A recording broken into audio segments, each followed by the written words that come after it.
What's the scariest thing that's ever happened to you that you still can't explain to this day? Story narrated by Grass Reddit. The security guard at my college told me something before he disappeared. I think about it every single day. I wasn't supposed to be on campus that late. It was around 2 a.m., end of semester. I'd fallen asleep in the library and woken up to empty chairs and flickering lights. The kind of silence that doesn't feel like peace. It feels like something just stopped moving right before you looked. I packed my bag fast and headed for the side exit. That's where I found Mr. Osei. He was the overnight security guard. Big guy, quiet, the kind of man who nodded instead of spoke. I had seen him maybe 100 times over 2 years, and we'd never had a real conversation. He'd check my ID, nod, move on. That was our entire relationship.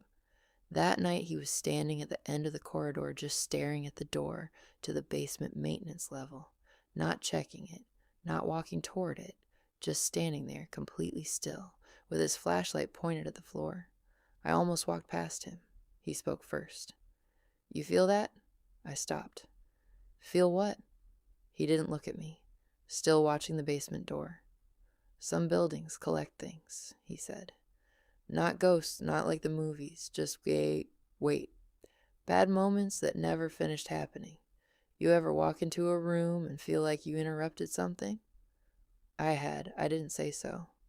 "This building does that," he continued, "has since I started here 11 years ago. But lately it's different. Lately it feels like whatever is down there."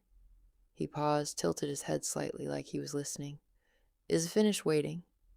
I laughed, nervous, short, embarrassed. He finally looked at me. And I want to be careful about how I describe his expression because I've turned it over in my mind 1,000 times since. He didn't look frightened. He looked like a man who had already accepted something the rest of us hadn't been told yet. "Go home," he said quietly. "Don't use the side exit after midnight anymore. Don't come back to this building after dark." "Why?" He looked back at the basement door. "Because I've been watching that door for 11 years, he said. "And last Thursday it was open when I arrived, and it was open when I left, and I have never once unlocked it." I left, walked fast, didn't run, told myself he was just a strange old man who'd worked too many night shifts alone. That was 6 weeks ago. Mr. Osei hasn't been on campus since that night. I asked the front desk. They said he left without notice. No forwarding contact, no explanation. 11 years at the same job, and he just didn't come back one morning. I pass that building every day. I have not used the side exit once. And last week, walking past at dusk, I glanced to the small ground level window that looks into the basement. The light was on down there. Campus security told me that level has been decommissioned for years. No one has the key. I moderate live streams from time to time. The one that made me quit had no viewers, but an active chat. I work as a moderator on a well-known streaming platform. I usually take the jobs that pay the most. I've gotten used to seeing disturbing things. Most of the time, people flash the camera, harm themselves, or post hateful comments. I delete harmful messages and keep situations from escalating. You know how it goes. Some past jobs almost made me quit. But I told myself, one more cannot hurt. So I took this one. The listing said, pre-broadcast moderation for internal live stream content. No audience interaction required. No viewers. That meant no trolls. My task was simple. Watch the live feed and remove anything that violated guidelines before it reached an audience. I was cleaning the stream in real time. The rules were strangely specific. Rule 1. Do not pause, rewind, or refresh the stream. Rule 2. Do not take screenshots or record the screen. Rule 3. Do not open the chat history tab. Rule 4. Remove any message that appears to reference future events. That last rule caught my attention. The man in charge said test data sometimes gets injected into the chat. He told me to remove anything predictive. I assumed he meant spoilers. Maybe the stream was scripted. I did not think much of it. I was wrong. The stream was boring. A fixed camera pointed at a living room. Couch, coffee table, a door in the back, one lamp on. No movement. No sound except a faint hum. Probably a fan. The chat was empty. 20 minutes passed. Then a message appeared. Door opened soon. No username, just gray text. I assumed it was test data and deleted it. 10 seconds later, the door opened and closed. It reminded me of a bad found footage movie. But the empty room was making me deeply uncomfortable. Messages kept appearing. I deleted them. Then something in the stream would happen shortly after. Lamp turns off. Delete. The lamp went out. Something moves behind couch. Delete. A shuffle behind the couch. About an hour in, I got distracted and missed one. Door opens. I let it sit. Half a minute later, the door opened. I stopped deleting immediately and started timing the messages. Every single one came true, always after a delay. I opened a notepad and wrote down the timings. Around 20 seconds each time. The chat was not reacting to the stream. It was ahead of it.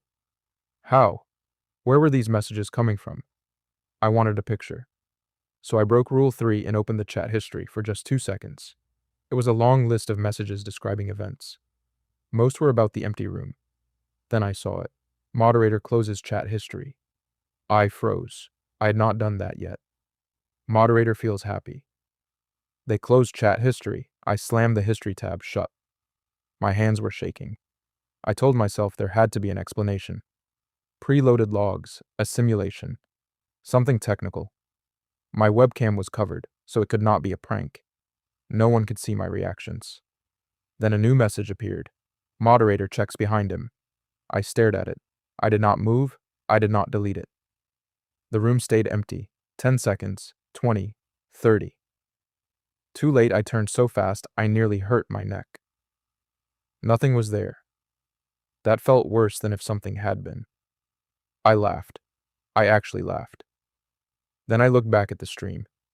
The door was open. Beyond it, a dark hallway. I had not seen a hallway before. It looks at the moderator too. It leaves the room. Slowly, something passed through the doorway. No more messages appeared. Everything went still. At exactly 4 hours, the system logged me out. I turned on every light in my house and walked around to shake off the stiffness. From sitting too long. That was the only reason. The next night, I opened the notepad file. There was a new line at the bottom. It was not mine. Moderator rereads notes, and beneath it, turns around again. I turned around. My window was wide open. I do not take moderating jobs anymore. My best friend told me something was watching him. A week later, he disappeared. He's been missing for 42 years. I was 12. It was the early 1980s. My family lived in the countryside, surrounded by farmland. My best friend Tim lived about a 40-minute bike ride away. We spent that summer exploring forests, creeks, and caves. It started as a perfect summer. Then, around midsummer, Tim changed.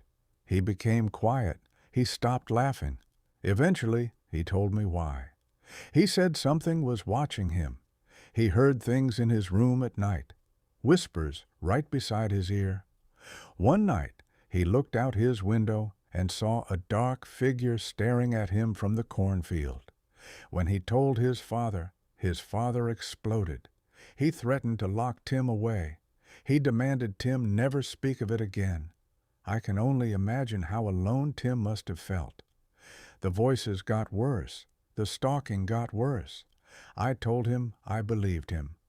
I stayed over at his house one night to see for myself. We waited up late. I heard nothing. I saw nothing. I fell asleep. In the morning, Tim was sitting upright in bed. He said the things had been in the room. He could not scream. He could not wake me. He was frozen for hours. That was when I began to doubt him. I started avoiding Tim. He felt it, and he avoided me too. About a week passed without any contact. Then, late one night, Tim called me.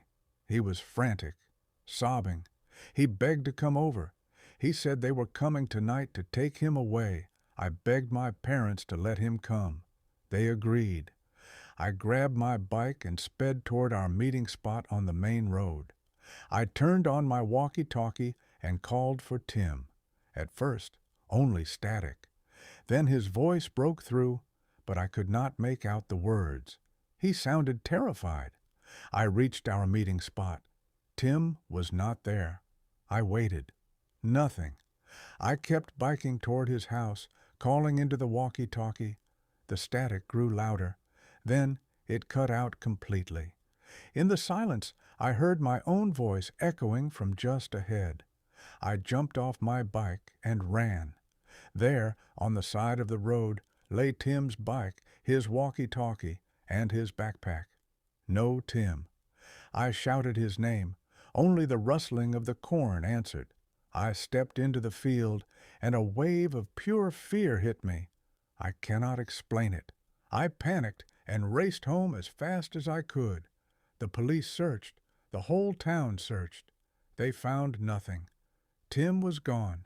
The case went cold. It has been 42 years. I still search for updates. There are none. I still wonder what Tim was seeing, who was after him, where he went. And I still ask myself the worst question of all.